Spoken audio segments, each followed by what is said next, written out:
Sir, ये Delhi university का first literature festival है और आप यहाँ पे आए हैं, आप वरिष्ठ पत्रकार हैं, तो आप पत्रकार की भूमिका इस लिटरेचर फेस्टिवल का, क्योंकि थीम है देश प्रथम अनेकता में एकता, तो मैं ये जानना चाहूँगी कि पत्रकारिता का जो रोल है यूनिटी को बढ़ाने का, जी उस पे आपके विचार क्या है?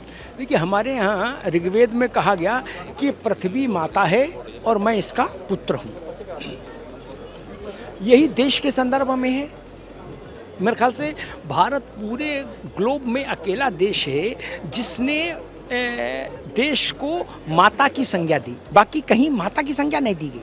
हमने कहा ये भारत माता है, जबकि भारत जो है वो पुरुषवाचक संज्ञा है, पुल्लिंग है, वो स्त्रीलिंग, लेकिन हमने कहा भारत माता, माता और हम पुत्र। तो पुत्र के लिए माता ही प्रथम होनी चाहिए, इसीलिए राष्ट्र प्रथम। और जब हम कहते हैं राष्ट्र प्रथम, तो एक बहुत वो है कि बहुत प्रचलित वो एक दो पंक्तियां हैं कि माँ तेरा वैभव अमर रहे, हम दिन चार रहें न रहें। हम कितना लंबा जिए ये महत्वपूर्ण नहीं, महत्वपूर्ण है कि भारत का वैभव, भारत का गौरव अक्षुण्ण रहे।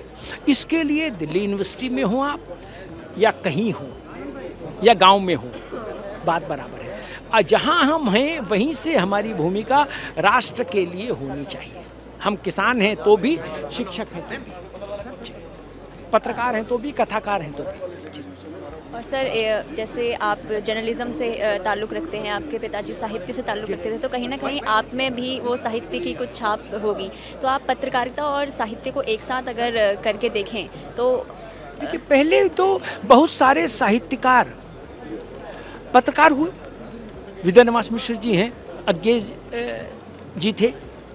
पत्रकारिता और साहित्य दोनों ही समाज का दर्पण है, इसलिए दोनों में बहुत अंतर नहीं है। दोनों में समाज को दिशा देने की एक ललक है, समाज को बेहतर बनाने की आकांक्षा है। इसलिए मैं इनको मतलब एक मौसी का बेटा आप हैं, ये एक माँ का बेटा, एक मौसी का बेटा जो होते हैं ना, उस टाइप का आप मान लीजिए।